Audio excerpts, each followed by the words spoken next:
Hello respected viewers, so here I am in Cheltenham, United Kingdom. This is a large town in Gloucestershire in western England, well known for its races. There's a race course, maybe a 20-minute walk from where I'm standing now. It's famous for the Cheltenham Gold Cup, which takes place in March, and a lot of other Irish people will come over here for that race. I've never been there myself, and there was a race meeting yesterday, horse races in case there's any doubt, and obviously I had some Irish people coming over, particularly from Cork. There is a Gloucestershire airport not very far away. I don't know where you can fly to from there. So this is the very fine town of Cheltenham. And he thinks it is a town and not a city officially, because it's got no cathedral. I know that's not determinative of city status, even within the United Kingdom. Okay, so it's got a lot of this handsome 19th century architecture from the height of its civic pride.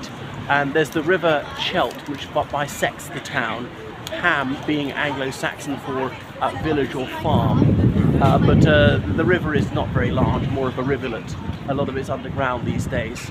So you see, look at that. Look at the detail that went into that. And those rounded windows that come out a little bit. Forgive me, I don't know the architectural taxonomy. So it seems like it's a town that's booming, though there are a few shop units which are closed down, and there are plenty race goers who are wandering abroad yesternight, often wearing tweeds and hats, particularly felt hats with feathers and so on. So these plumed people, they were carousing, they were on leisure bent. So the revellers spending their winnings, or perhaps drowning their losses in the licensed establishments of the town of Cheltenham. Yeah, so it's well known for education as well, because it was Cheltenham College, which was originally a boys-only school, dates back a few centuries, and there's Cheltenham Ladies College, which is a separate school, which is not very far from here. A bit further that away and to the right is Cheltenham Ladies College, which was founded in the late 19th century, one of the most foremost girls' schools in the United Kingdom. Right, so what else do I say? There's an ancient church where I could show you, and we're coming into the Montpellier area, where there's rather French-style architecture. They've got very broad streets here, and these are tree-lined avenues. The life is very much lived on the streets. Plenty of restaurants and cafes with tables outside, so you can dine and drink al fresco. So yeah, it's got a lot to offer. It's calm yet exciting. Some large parks as well, but nothing medieval apart from that church actually. No Cheltenham Castle so far as I know. So we're not too far from Bath, for instance.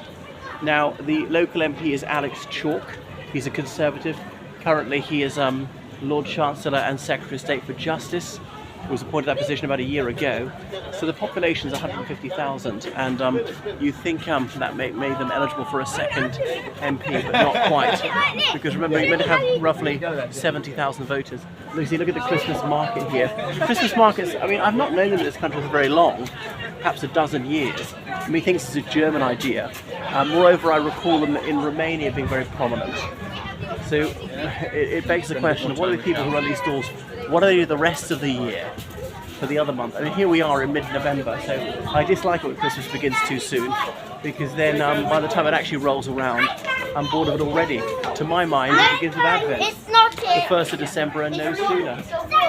So all sorts of trinkets you can purchase here.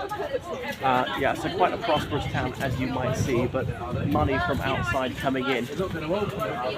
So the focal point of Gloucestershire, I think it's the biggest town in Gloucestershire. Certainly bigger than the town of Gloucester. Gloucester have only passed through, blink and you'll miss it. Where else is there? Cirencester. So all these Cester or Chester endings, they're all from castrum as in camp in Latin, as in when the Roman army built their camp in ancient times, when they were here till the 5th century AD. So I don't think there was any sort of Roman Cheltenham though. So it's quite flat, as you can see, so it was very easy to build and to farm here. Yeah, so more and more of the Christmas market. Okay, so a lot of pedestrian areas. They're not too big on cycle paths, perhaps surprisingly. Now, the other major party in this town is the Liberal Democrats. Labour doesn't have much of a presence, so anti-Conservatives tend to tactically vote for the Liberal Democrats. And the Lib Dems, they control the town council. they got quite a good chance of winning the parliamentary seat in the forthcoming election, because Alex Chalk won only narrowly last time.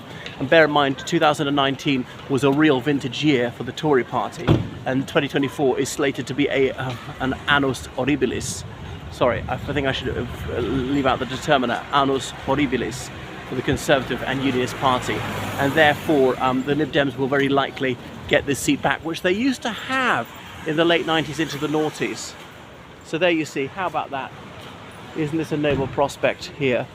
So some of the municipal offices, as in, you know, for the town council, a war memorial from the Second South African War, 1899 to 1902. And look how autumnal it is when you see the lawn here is liberally carpeted with fallen leaves. Right. So many boutiques here selling high-end clothing and footgear. Right, and buses all around. There's only one railway station, which is slightly surprising for a town of such a population. Cheltenham Spa, and there really is a spa in Pitville Park, which is back that away, which is probably a 20-minute walk now. Okay, and then I can see the flag of England and the flag of Gloucestershire.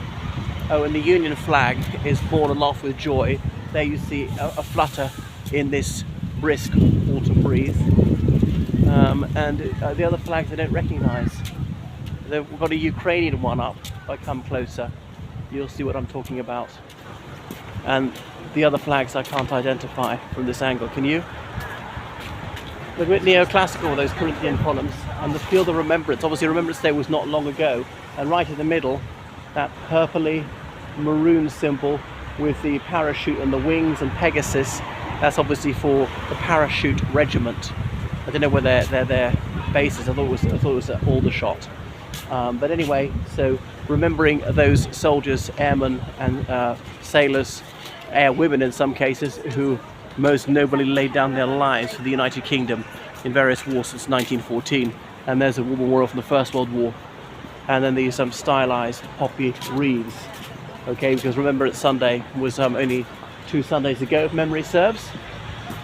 Right. So what else would I say?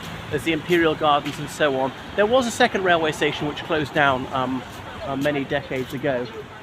And there we have it. And it's not too high-rise. So there is one rather ugly grey tower block yonder. You can't see it for quite a long while.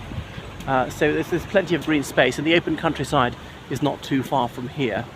What else would I say about Cheltenham? So, yeah, a pleasant place to promenade.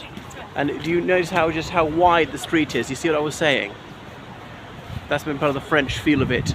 And then sometimes they've got more or less sand, I don't know how to call it, stiff sand, as the surface, rather than actually flagstones or any other pavement.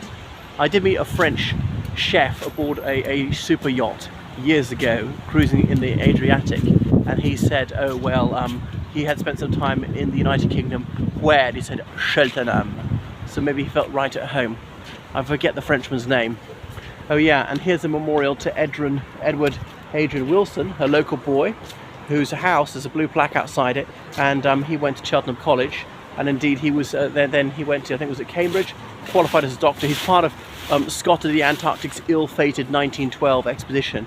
Was that one called the Endurance or something? Well, they didn't endure, and so he perished from being frostbit and whatnot on the way home. Didn't make it. I think he died even before Captain Oates. So yeah, a local hero, and there's an Edward Wilson park named in his honour. I've told the tale of that some other time. Right, so thank you for watching my channel, and I hope I've given you a little taste of Cheltenham. It's quite an alluring town, and you're not too far from other places which are highly attractive as well. And then this is one of my favourite things in Cheltenham, is this image of Poseidon, complete with the seahorses. I don't know what you call them in Greek, but unfortunately it's not fountaining. There we are. He's got a bod like me, lucky chap, holding his trident up there. And I wonder if that's part of the municipal offices behind. So I do like this honey-coloured stone, it's rather attractive. But some of the more modern buildings, I think, are quite good looking, you know. I'm not so into modern architecture. But as modern architecture goes, that's about as good as it gets. It faintly reminds me of the Volkskammer der DDR in Berlin. And then look down here, some of those planned Georgian buildings on on this side, and the other side you can't really see. There's that church with sort of the dry stone, more vernacular architecture, like almost medieval. And so that's what it would be like before it really took off as a spa town in the late 19th century. So some very fertile farmland around here. So it's got an art gallery, a museum and so on. We're close to Evesham. I've heard of people come out and say Evesham. I don't know how to pronounce it myself. So I'm not from Wessex and Cork, as you may know. Okay, yeah, so this is more or less what I was talking about. Look at the huge Christmas present has done up there, over here. Okay, so thank you so much for watching. So make sure you subscribe on Patreon and get over 3,000 articles and with videos behind the paywall, and indeed donate on PayPal with the greatest possible liberality. Well, toodle pip everyone.